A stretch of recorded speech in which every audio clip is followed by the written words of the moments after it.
This is Platemark, a deep dive into the world of prints and the people who make the ecosystem tick. I'm your host, Ann Schaefer. As an independent curator and fair organizer, I'm on a mission to demystify printmaking and expose the heart of this collaborative community. From the technical challenges to the creative breakthroughs, we're taking you behind the scenes of the art world's most charming corner. Platemark, bettering the world one print at a time. You know, we talk a lot on this show about prints that hang on museum walls or sit in gallery drawers, but today we are talking about a type of print that you have handled thousands of times without ever realizing the sheer genius behind it, and it's right in your wallet. Today's guest is Tom Hipschen, a former master engraver at the Bureau of Engraving and Printing. Tom spent nearly 40 years hand carving the steel plates used to print U.S. currency and postage stamps. He walked into the Bureau at age 17 for a grueling decade-long apprenticeship and left decades later as a legendary figure in the world of security engraving, even serving as the lead picture engraver for the $5 note, that's Abraham Lincoln, the $20 note, that's Andrew Jackson, the $50 note, Ulysses S. Grant, and the $100 note with Benjamin Franklin. We talk about the mind-boggling precision of intaglio engraving on a miniature scale, how a centuries-old craft is still our best defense against modern counterfeiting, and what happens when an artist faces a diagnosis like essential tremor that challenges their physical craft. Tom is an absolute treasure, and his stories are fascinating. So pull out a $100 bill, grab a magnifying glass if you've got one, and let's dive in. Tom, it's great to see you. Thank you for coming on Platemark today. Thank you for having me. Well, of course. So I know you're confused about why I've called you here.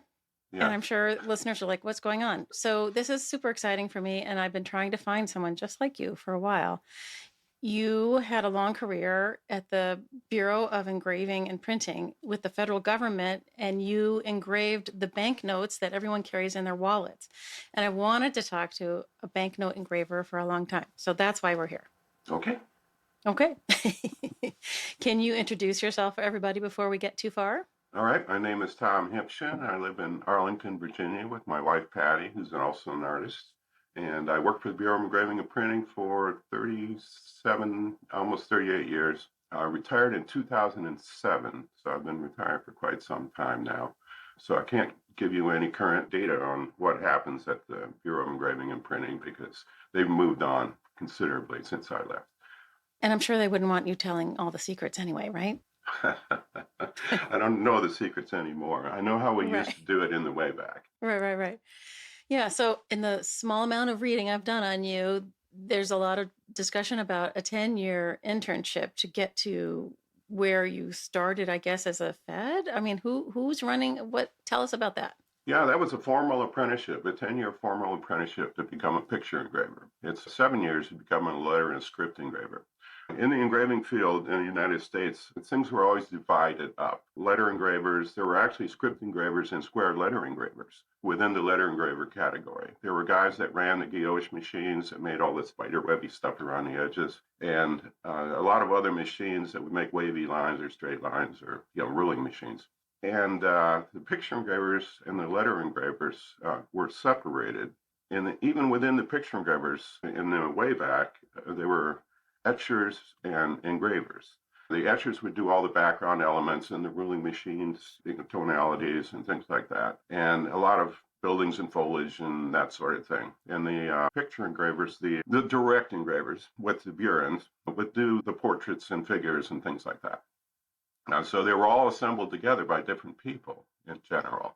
By the time that I became an apprentice in 1968, all of those categories were kind of thrown together. There were still letter engravers and picture engravers and sculpture engravers and the guilloche machine operators, but I actually had to assist them at different parts of my career, especially when I started my training. I would spend a month or two with each of these disciplines. And I would run these pantograph machines that did numbers in the plates, and I did a lot of plate inspections and things like that. So it wasn't just making pictures. It was getting the currency out, getting the stamps out, that sort of thing. Would you be like the project manager on the $20 bill or? By the time the $20 bill came out, I was the lead picture engraver. which meant that I was kind of the last guy to touch the plates. I did the portraits and things ahead of time.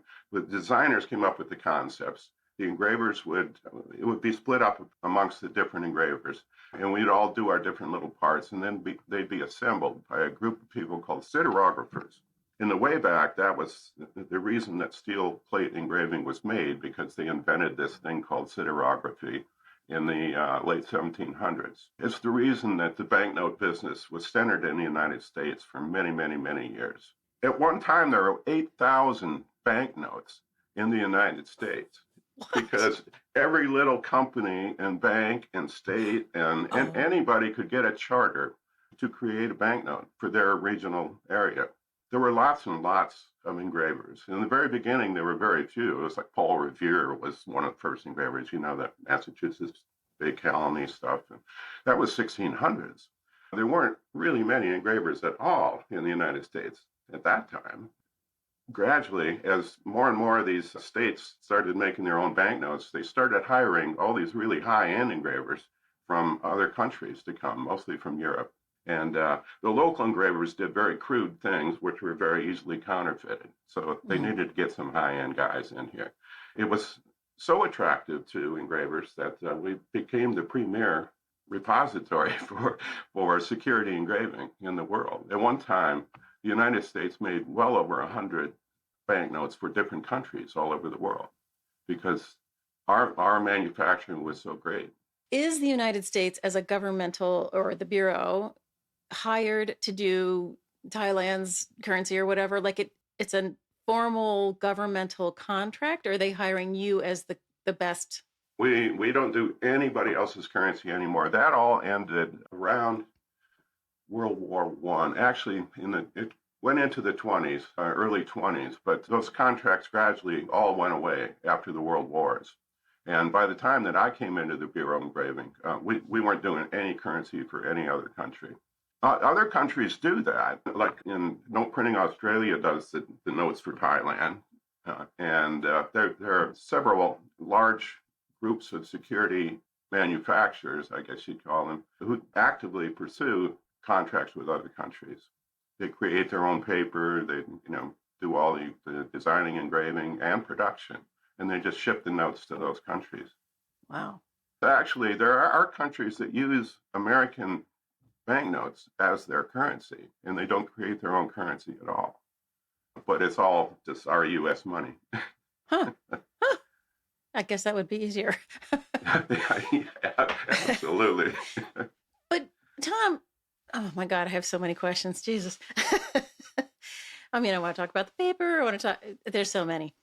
I'm fascinated by this idea that engraving, which in sort of art history on my side in the fine art print world has really kind of petered out, although I know some people who do engraving and they're wonderful, but it's hard. And yeah. I'm amazed that it is the one thing by which currency can't be counterfeited, that it's such an old technology. It's fascinating. I mean, you have other things, the ink that changes color, the watermarks and all that stuff.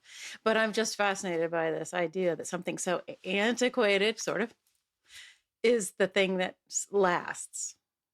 There are a lot of people that think that the intaglio part of it is not really secure anymore. But it actually works as a delivery system on several different levels. Now, besides being level one is just the appreciation of seeing a portrait of a person, and the look of it, as you say, is identified with the product. But the more important thing is security and the machine readability.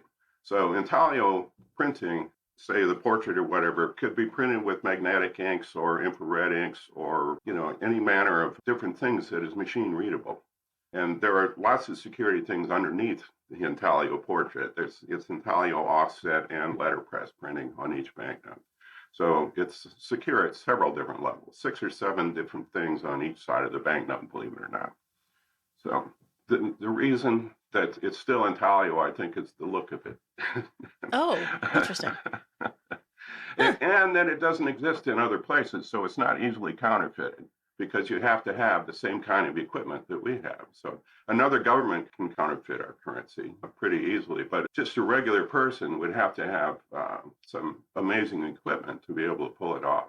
You can defeat, this piece or that piece or that piece, but to defeat all of it is quite difficult. Put it all together.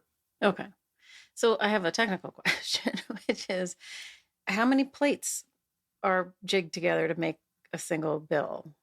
Or am I getting the process wrong? Yeah, we make one individual thing and then it's multiplied over and over again. Each note in that assembly, we'd make a big assembly. When I was working there, it was 32 notes in a single plate. Now they have presses that can do 50 notes in a single plate, and I'm glad I'm not having to inspect that kind of crap. It's just too big and too much. But I imagine most of the inspection now is machine work. In the way back, an engraver would inspect each individual plate as it was made. So it was a lot of work for a lot of people. When I finally got out of the Bureau and I went to other countries, I got in a group called the International Banknote Designers Association, and I got to go to a whole lot of other banknote production facilities around the world. And in some ways, they were much more advanced than we were because we have to print billions and billions, so it has to be secure, but it has to be printable. We had 3 different ships, so it was printing all day long, every day. And it has to be uniform enough that it's all machine readable, and that's the most important part of it. The art part of it is actually kind of secondary, really. Well, sure. I mean, I did my best to bring that art part of it, or to retain that art part of it even, for many, many years. But I was quite often a lone voice, in the meetings. Oh, is that right? Yeah. Oh, yeah. We talked about this endlessly. But it is what it is. Sure. It is actually, the printing now is good or better than it's ever been. When I was there, we had many, many difficulties because the technology changed constantly the entire time I was there. I was there in the late 60s, and at that time, reproduction in the newspapers were 100-line screens and stuff. It was all coarse looking. And we had the same technology at the Bureau of Engraving. We did a lot of offset work for like MPCs, and we had 70 different formats when I got there because we did things for a whole lot of different agencies. We did military payment certificates. We did military retirement certificates. We did State Department stop visas and things like that. And we still had treasury bonds where you would tear off a little coupon and turn it in. I mean, that stuff all still existed in the late 60s. And it went away completely during my apprenticeship. So half of what I was learning in my apprenticeship was just going away as I was learning it. It was just crazy. So primarily, by the end of my apprenticeship, I was mostly just a postage stamp engraver because we hadn't changed our currency in over 60 years. It was in 1929, it was all standardized and all the same size, and it got really boring and awful. And all the color went away, and it was black on one side, green on the other, and we could get the shit out the door. And that was kind of the attitude for a whole lot of the people there at the time. And we didn't change the currency until actually the 90s. I started working on the Benjamin Franklin portrait for the $100 bill. And that was just like a Hail Mary, I mean, we talked about changing the currency forever during my career. When I was an apprentice, the older guys would talk about it and everything, but they were all retired and gone by the time it actually happened, and I happened to be kind of the senior guy there when it did happen. So it just fell in my lap that, I got to be the guy to do all that stuff. Pretty sure we can all agree you're pretty good at it. I was trained in a manner that does not exist on Earth today. I mean, these guys the older guys were very, very professional in their own crafts. There were guys that could do square letter engraving. You wouldn't even believe it. It's so sharp and crisp, and when they would do postage stamps, it would be 22 cents or whatever. And they just, both of those twos would be exactly the same, and they were using hand tools, little flat engraving tools. I mean, it's hard to do. I've tried it myself, and I can pull it off, but it's really hard. It's almost easier to do a small, like a figure on a postage stamp or something like that. It's almost like drawing a caricature. And it can be fun even. Doing something very, very meticulous, like putting a banknote together, is really hard because you have to sew together the work of a whole bunch of different people, and all have to print together at the same time with the same kind of fidelity. So if one guy is working really, really light and the other guy is working really, really heavy, it's not going to work. It's not going to look good together.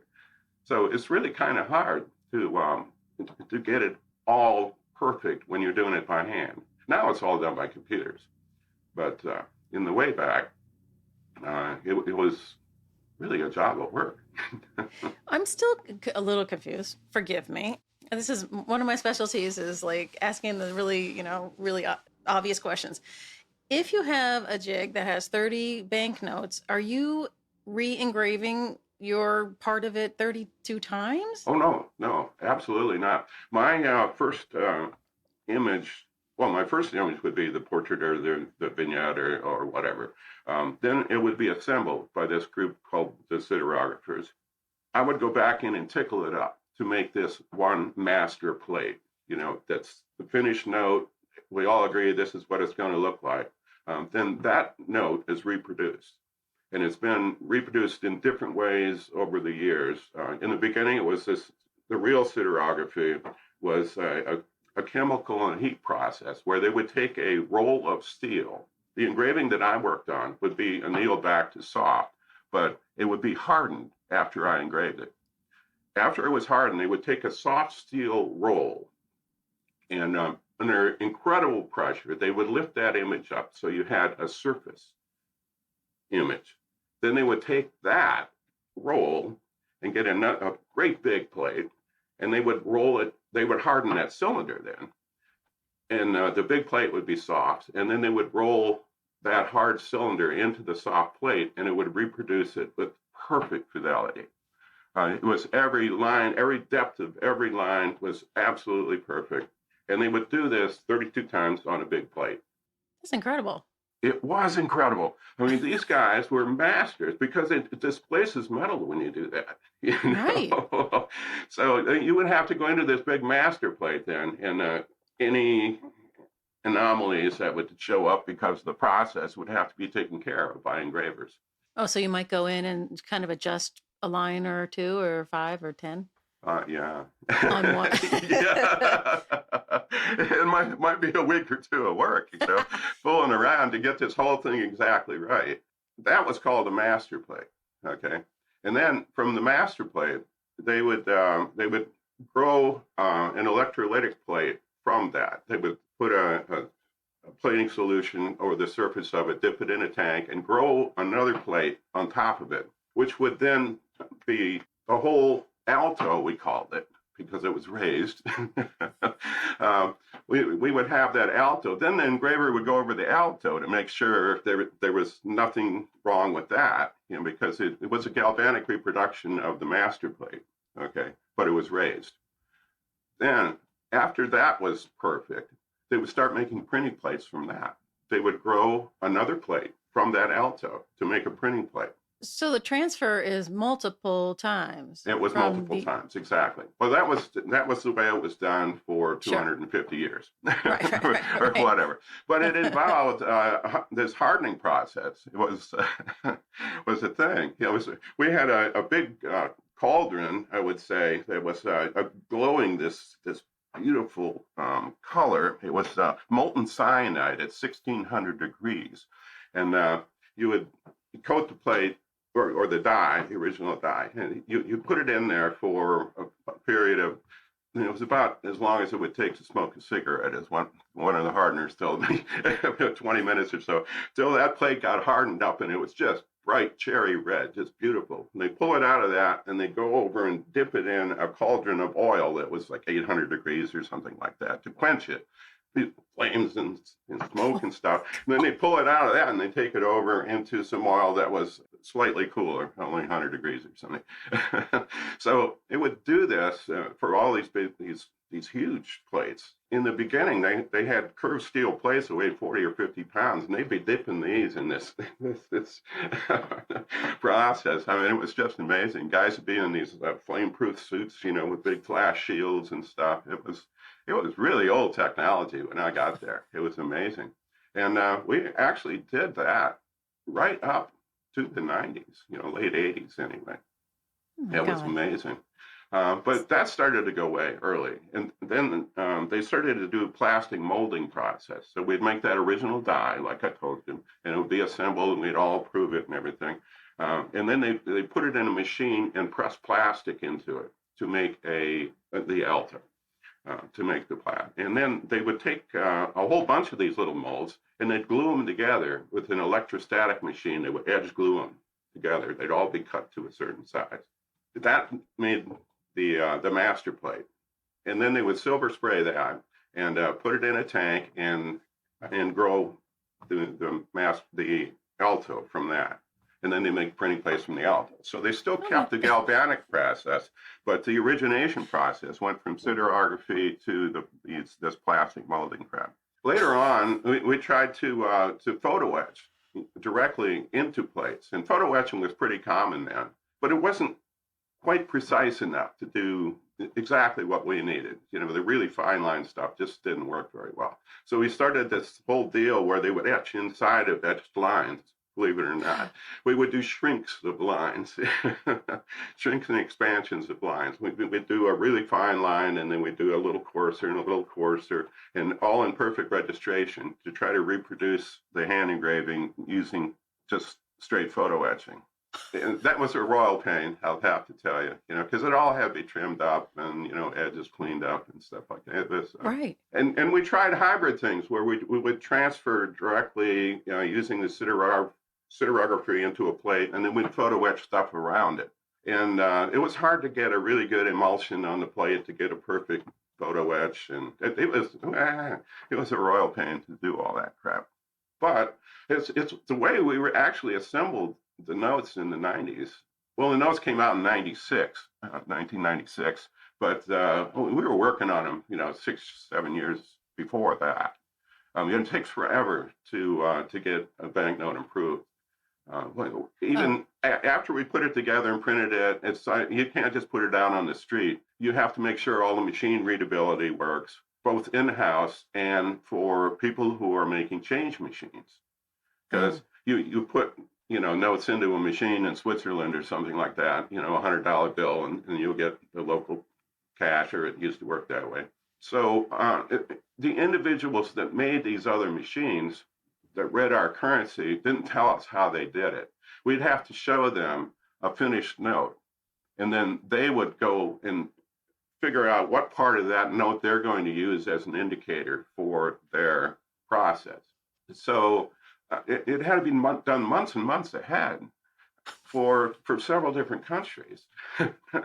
So it would be a year or two before we could release anything, because it wouldn't be practical if the machines didn't work. So you had to send out the not yet circulating currency so that they could figure out how yeah, it was a big security operation, I'm sure. Right. It was crazy. Oh my God. My mouth is, people, if you're listening to this, my mouth has been on the floor this entire time, because I'm like, wait, what about this? But so if the master plate with the 32 up is basically an intaglio plate, yes, right? Mm-hmm. How in the world is it getting inked properly? Oh, yeah, I could talk about presses for days. The machines for the security printing industry are made specifically for the security printing industry. They're like 2 stories high and 50 feet long. What? They're absolutely incredible. You can put 3 or 4 intaglio colors on a printing cylinder. Well, to answer your question in the first place, a plate is made very large and flat, and it's wrapped around a cylinder. There's a couple of plates on a cylinder, that they go all the way around. They're wrapped down, cinched tight, and then the inks come out of fountains inside the press and are put on the plate in a big thing. We used to call them doctor blades, but there are several different wiping systems. And there's also a system they're called shablons, where you put the intaglio ink only in certain spots on each note in the plate. So the ink that changes on the $100 bill over the bell, that thing that blinks on and off, it's actually just a regular color changing ink with an offset that's sort of the same as one of the colors. So that's why it blinks on and off. But that ink is very expensive, and it only goes in that one spot on the plate from a dedicated fountain. Okay, sure. And the rest of it is printed from other fountains. Okay, so then a big doctor blade comes down and it wipes the surface clean. Okay. And it's all done so fast. It's just a blur. You can't see any of it while it's running. You have to pull a sheet out every few minutes, and look at it and make sure it's still okay. Because you can't see it while it's printing. It's too fast. These machines are incredible. We do all the offset printing first, and then the intaglio on top of the offset printing. Right. And then the letterpress stuff is done later after, at the same time as being cut up into individual notes. So it's all the offset is one big web sheet, and then it's cut into pieces when the intaglio, it's cut into the 32 note format or 50 note format, whatever they're using. So that comes off of the press, and it's stacked up in sheets onto a big pile of stuff. You put it in a vault for 2 or 3 days, and then you bring it back out and you print the other side. Because you can't print one side and then the other side in intaglio. You do that in offset. Offset prints both sides at the same time.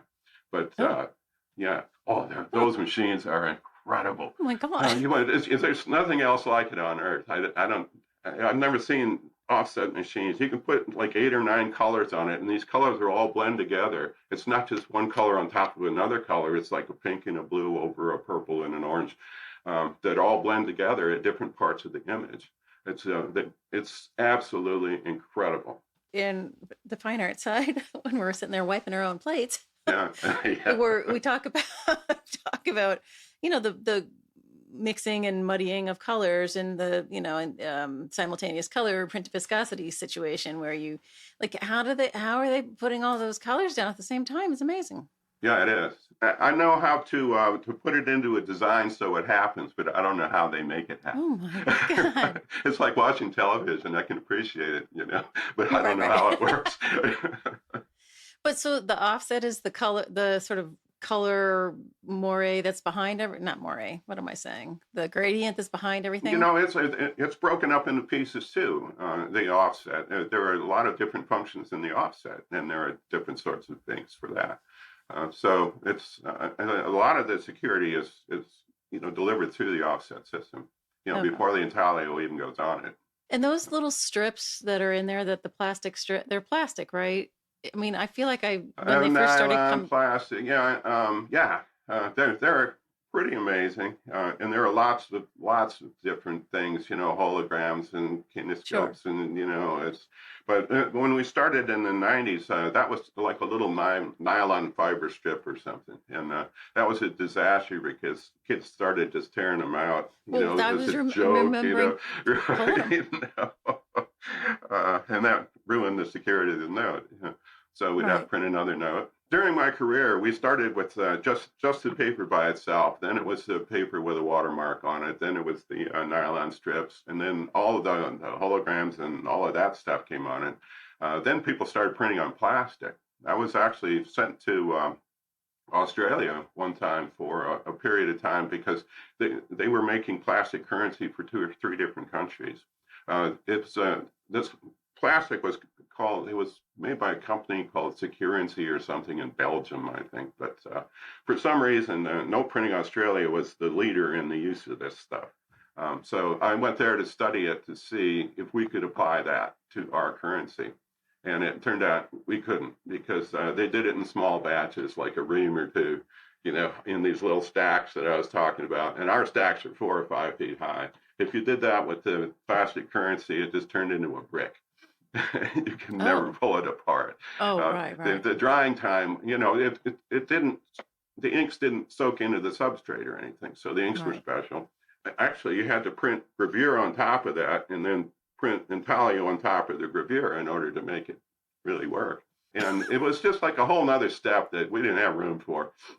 Oh my So that's why God. we don't have plastic currency to this day. It might be doable now, I don't know, but back then you couldn't. So the $20 bill was redone and introduced in, I don't know, when was that? 90 something, right? Between 1996 and 2005, Okay. when the new 20 came back in. Yeah, right. The $100 bill was the first one in 96, and I think the 20 was the next one after that. So it would have been 97, 98. And why haven't they done the $1 bill?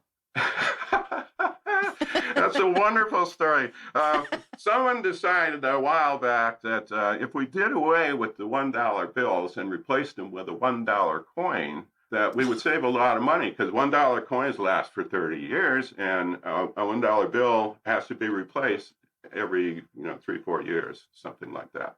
And half of our production was $1 bills, so they could cut our production in half, and just put these coins out. And people like coins and stuff. Well, it turned out people didn't like coins and stuff. We made the Sacagawea coin. It was the $1 coin that was supposed to replace the $1 bill, but for some reason, Congress couldn't get together the authority to. They released the $1 coin, but they never stopped the $1 bill. Right. Because the public was against it at the time. They did a whole bunch of. There's a whole public outreach program in the Treasury Department. I'm sure you could be aware of that. There were thousands of people looking at the haptics of how currency changes hands and things like that. It's been studied endlessly. And it turned out that people didn't want a bag of coins in their pocket. They wanted a light little $1 bill, So we kept both of them. And the $1 coin was never used. They print billions and billions of them, and they just ended up in a vault somewhere because nobody wanted them. Yeah. Oh. Do you use $1 coins for anything? Well, when I get them, I'm like, oh, I want to keep it. Yeah. Well, it's as bad as a penny then. It costs a bunch Exactly. to make it and nobody uses it. Anyway, so that's why we didn't change the $100 bill. But when we changed the currency overall, we were prohibited from changing the $1 bill because of this fiasco with the coins and all that. So the $1 bill had to stay the same. It didn't really, we tweaked it a bunch, but it's still, it's on a 50 sheet plate. I'm sure the first ones that went to the large format, that was the plan when I left, but we still print lots and lots of $1 bills, and Right. and people use them, and they don't Yes. use the $1 coin. It was a big waste of money by our federal government, a huge miscalculation, but it's history now. I mean, in Europe, I'm happy using the €2 piece and the €1 piece or whatever. Like, it's Oh not a yeah, big deal. Canadians are happy using. Right. It's weird. I don't know what's the matter with us. You've also been on coin projects, haven't you? Oh yeah. After I retired, I was able to get into a group of artists who are on contract with the mint to do coin designs. Turns out when you work for the government, all of your work becomes public. All of my engraving for the Bureau of Engraving and Printing is actually public domain.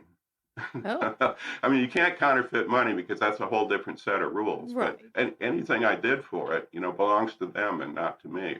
So if they make coins, if they're designed in-house and all of that, it's public domain. People own these images other than the coin makers themselves. But if I make a design for a coin and I send it to them, I own all the rights to it, and I sign all those rights over to the mint.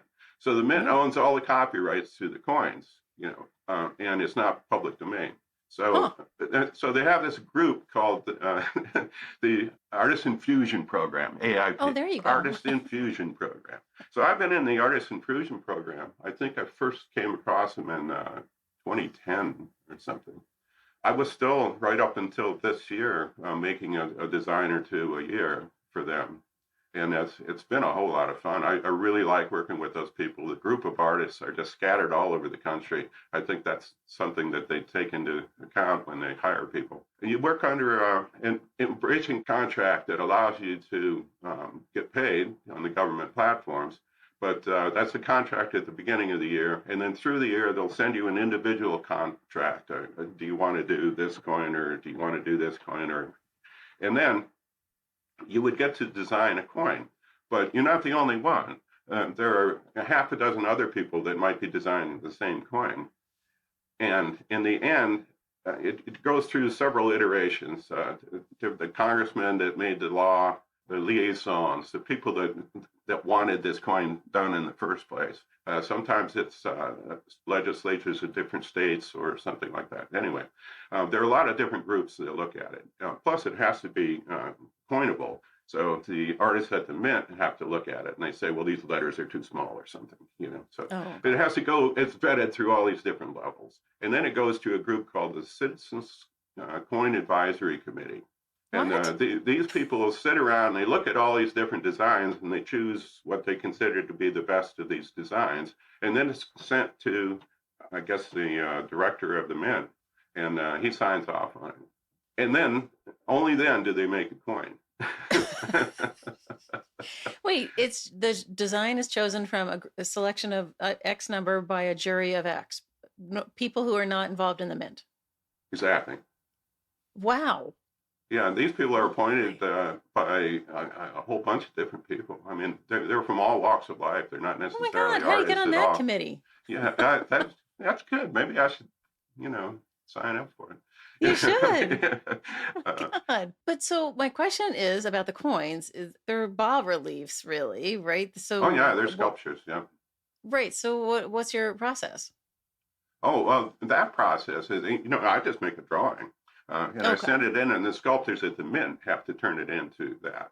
And they have sculptors there that do large sculptures. I mean, you wouldn't believe how thin the relief is on these things. I mean, it is absolutely amazing what these guys do, guys and girls.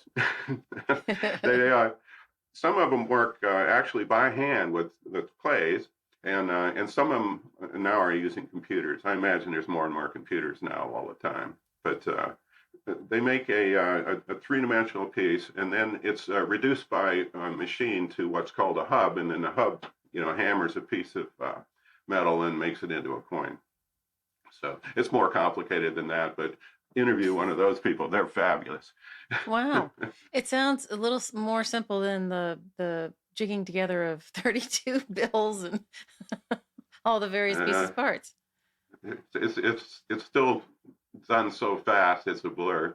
Right. I walked through the coining floors at the mint, and it's if you ever get the opportunity to do that, it's just phenomenal. Wow. These people are just outrageously talented. It's not intaglio printing, but it's still very, very specialized. Oh, sure. Yeah. No, I respect. Total respect. But then what about the stamp situation? There's so few that are in that style of old-fashioned engraving anymore, right? There are a couple of companies that still have the capability of printing intaglio stamps. But the Bureau of Engraving Printing gave it up back in the early 90s, late 80s, early 90s. They stopped doing stamps completely. And it was actually very frightening at the time because we thought there was going to be a huge rip. Half of the production at the Bureau was postage stamps at the time. Oh, is that right? Oh, it was. We had, there were lots and lots of stamps. I mean, they're printed in the billions too, if you think about it. Right, of course.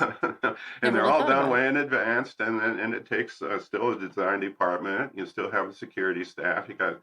It was a very large, expensive operation, and weren't necessarily printed on the same presses. We had a whole new generation of presses by that time that were made in the late 70s, early 80s that were very high speed, just amazing, printed directly from cylinders on sheets. And we had all kinds of coiling machines and, finishing devices. Some stamps were printed on both sides, revenue stamps like the duck stamp. You know about duck stamps? No, tell me. Well, that's a wonderful thing. The Department of Interior sells a migratory bird hunting stamp every year they change the denom every year, but it's a nice big stamp that's a picture of a bird. And every year the bird changes, and they do a competition actually for the design of this, which is fantastic. For a while, I was a liaison for the duck stamp stuff for about 8 or 10 years, I think. And I would go over to the Department of Interior and I'd explain to the judges of this contest, how the stamps are reproduced and all of that stuff. they would get hundreds of submissions of drawings from artists all over the country. And in a day or two, they would have to choose, the winning design. And then that winning design would come back to the Bureau of Engraving and Printing at that time. And we would have to take a painting apart and put it back together, with how we're going to print it. And we had to add all this lettering and stuff to it, to make it look attractive and still look like the original painting. Sometimes it was painful and sometimes it was just wonderful.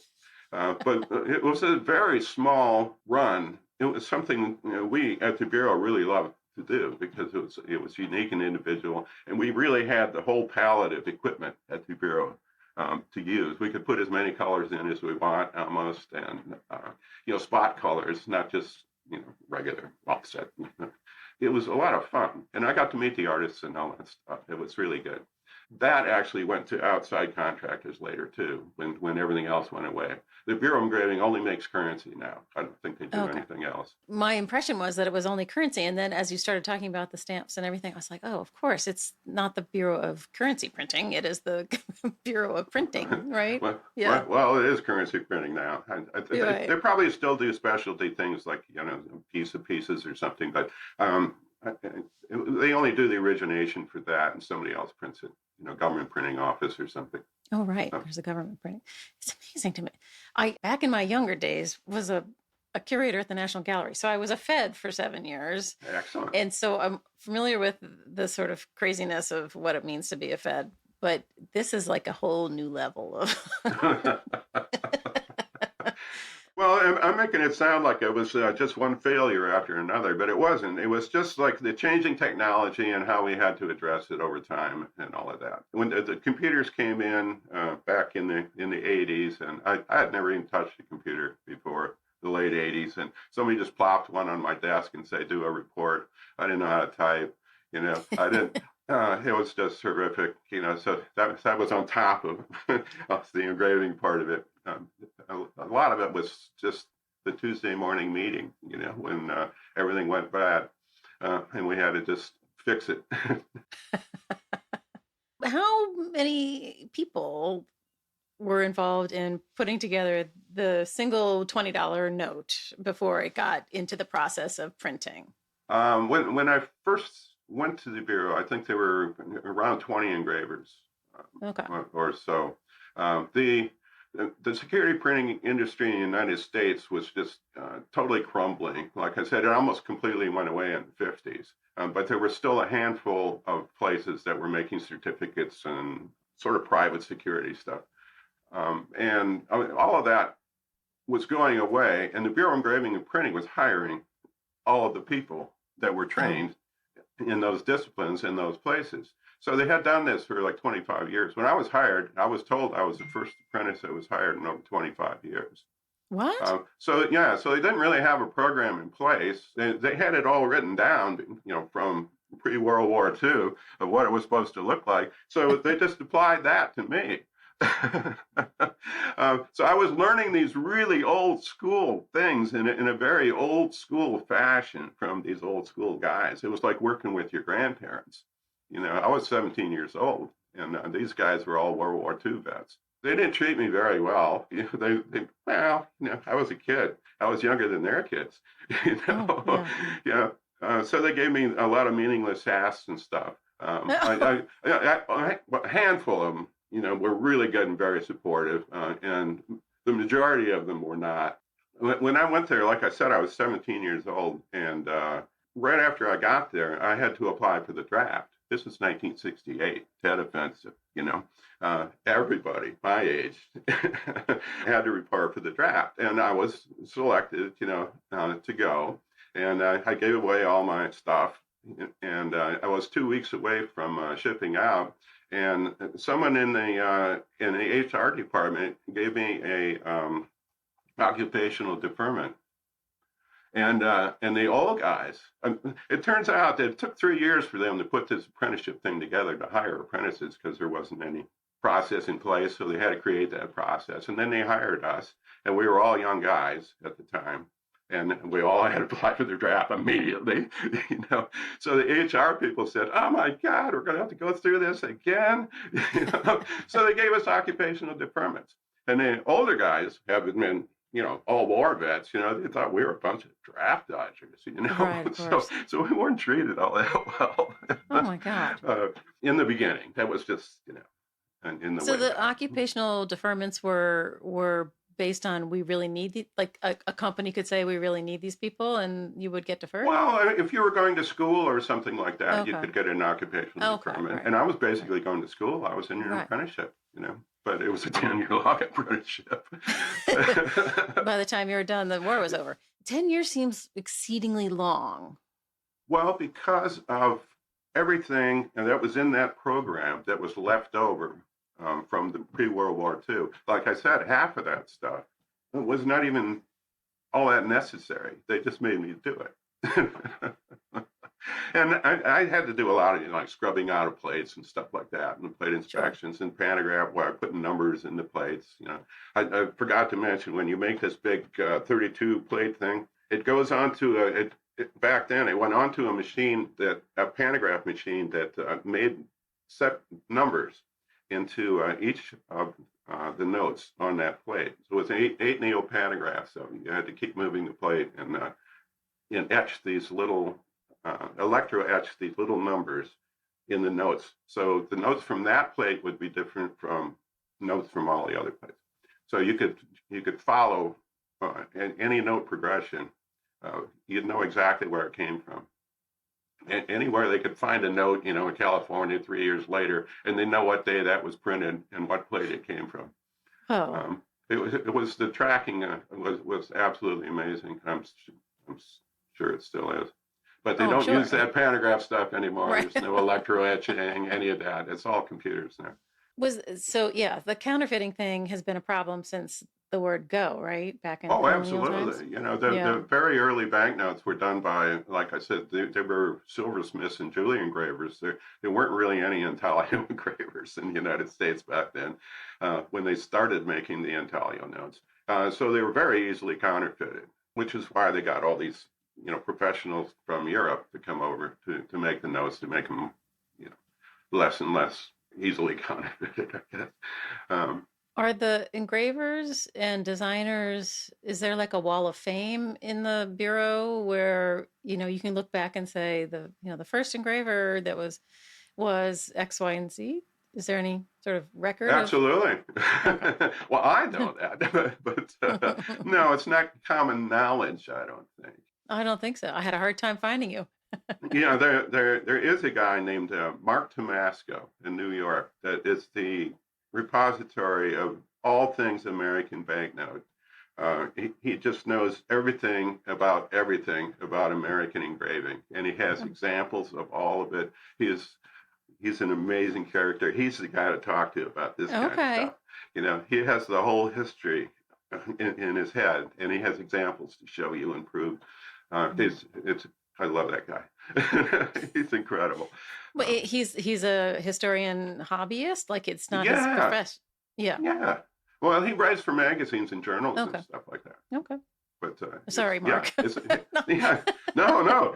He's the preeminent hobbyist. Oh my gosh. He's my amazing guy. Anyway, we digress. Well, not really. When you were doing Benjamin Franklin, I remember reading somewhere that he was sort of one of your favorite things you did, right? Oh yeah. Yeah. It was. I gave a talk about that at a banknote place in Malta a couple of years ago. Malta? But, yeah. It's a glamorous life you're living, man. Well, yeah. It's every other year I get a cool opportunity. That's awesome. But when they said, okay, you're on the face, we want you to do the portrait of Franklin, where do you start? It didn't really even come out like that. It was as I said, we dreamt about changing currency constantly, and it got more and more buzz. The postage stamps had gone away, And the Bureau of Engraving and Printing, all the engravers were kind of looking at each other and say, don't let the back door slam. Right. So we all thought we were going to get booted because all we were doing was plate repairs and things like that. And very little origination for a period of a couple of years. The chief designer at the time, Len Buckley, decided, we're going to actually make some demonstration notes because we have to change the currency. Everybody knows we have to change the currency. It's being counterfeited, easily by anybody.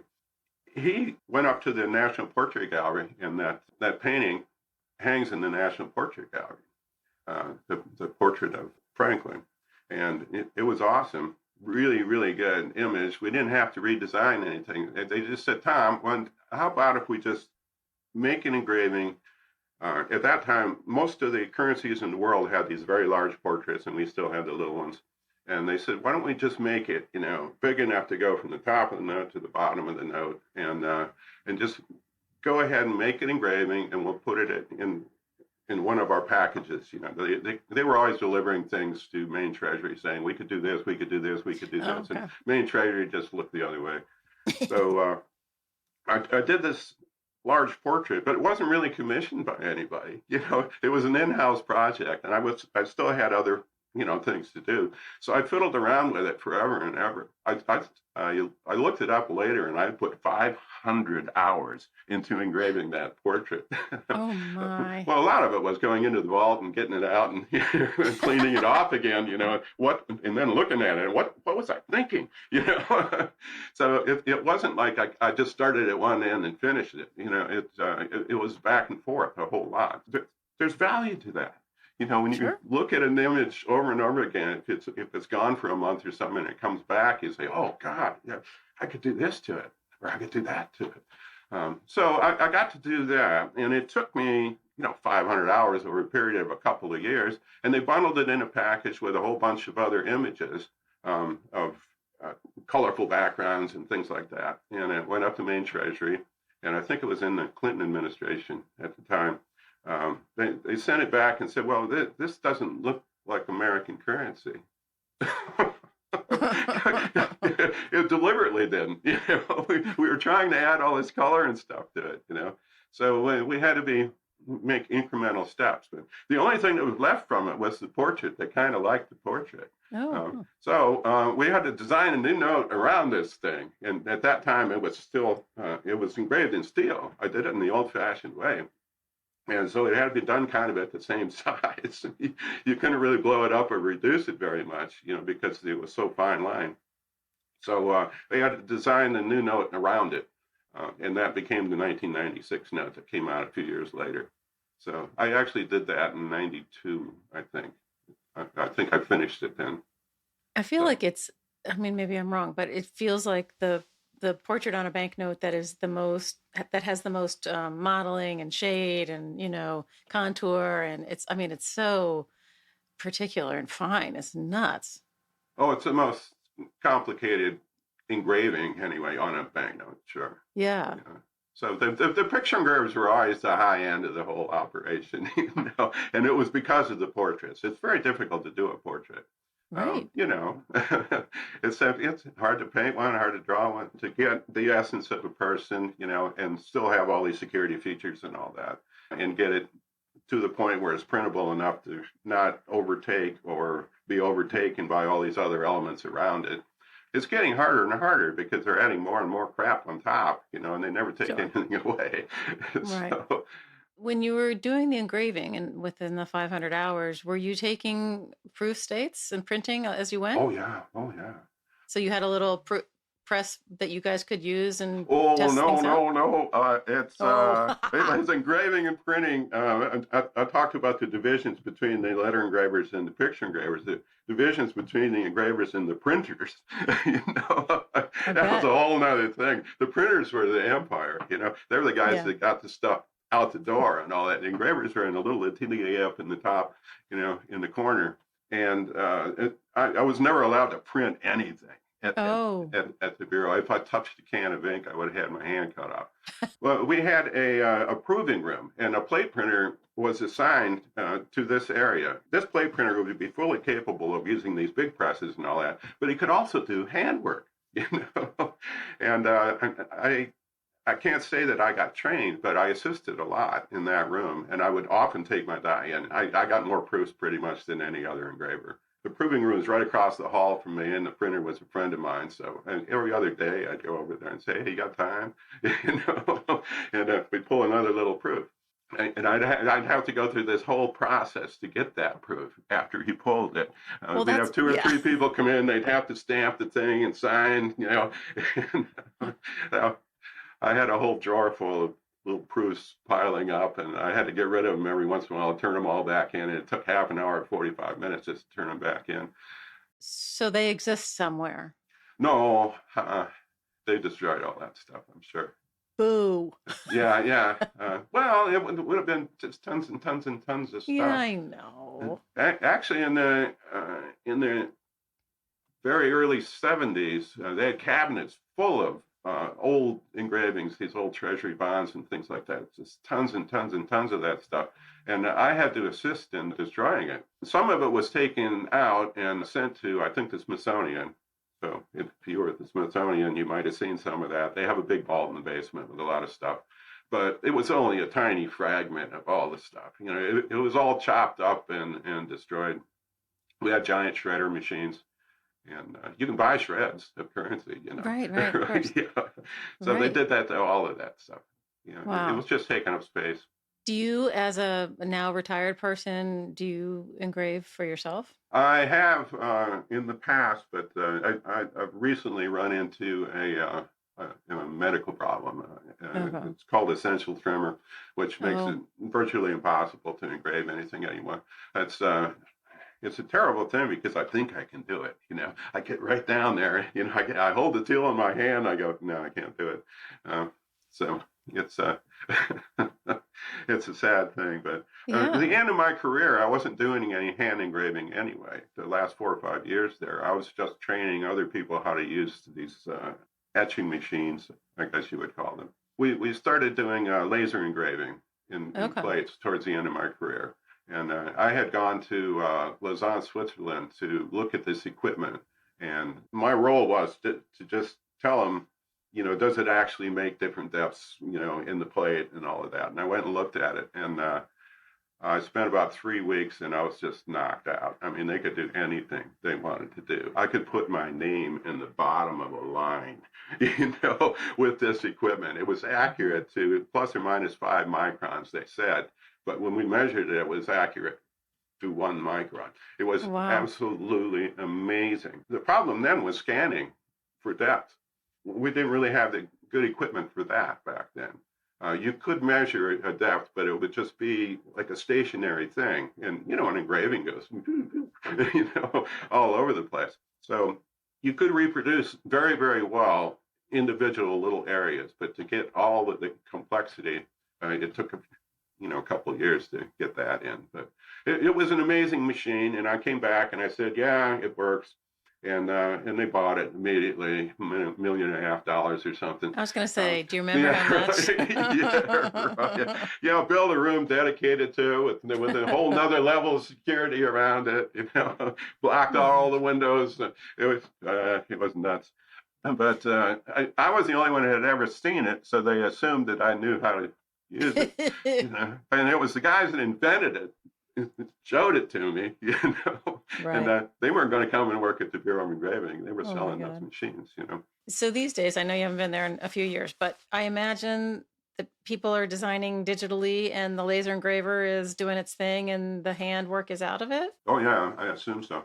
I know that 2 or 3 of the engravers that are there now did receive training in hand engraving because I was sort of complicit in part of that for a minute. But I'm pretty sure that everything that is actually produced now has to be done digitally because there's no other way to make plates and things. So even if you did an engraving, it's perfectly feasible to do a 3-dimensional scan of it and turn it into a decent printing plate.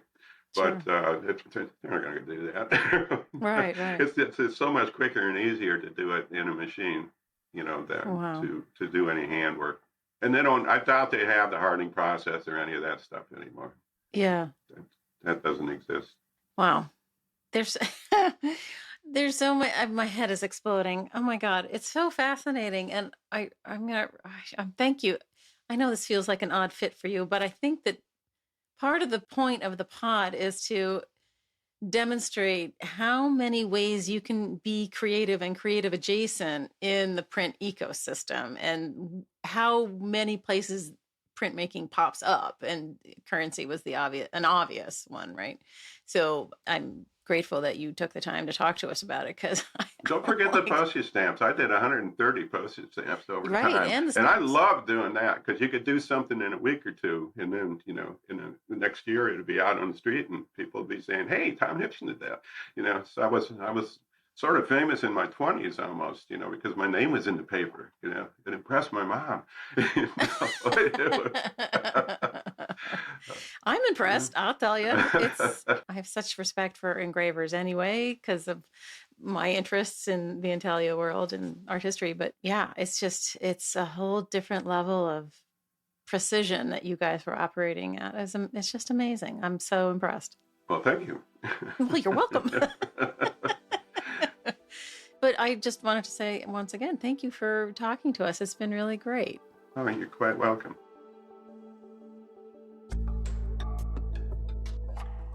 I don't know about you, but I am never looking at a piece of paper currency the same way again. The fact that someone's hand moved a burin across a steel plate with that level of microscopic precision to make the face of Jackson or Lincoln is just stunning. A huge thank you to Tom Hipschen for sharing his life's work, his technical brilliance, and his incredible warmth with us today. Thanks, Tom. I also, of course, have to thank my team, Dan Fury of Extension Audio, for being my sound guy. Thanks, Dan, for all you do. Also, one to Michael Diamond for the use of his original music, and one also to Skip Barnhart and Lee Turner for the sounds they sent me from their studios that make up the intro and outro to each episode. Platemark releases new episodes every other Tuesday on Apple Podcasts, Spotify, or wherever you get your audio fix. If you loved this episode, please leave us a rating or review and share it with a friend. It's absolutely the best way to help our print community grow. Until next time, keep appreciating every single facet of printmaking, even the ones right in your pocket. I'm Ann Schaefer, and this is Platemark.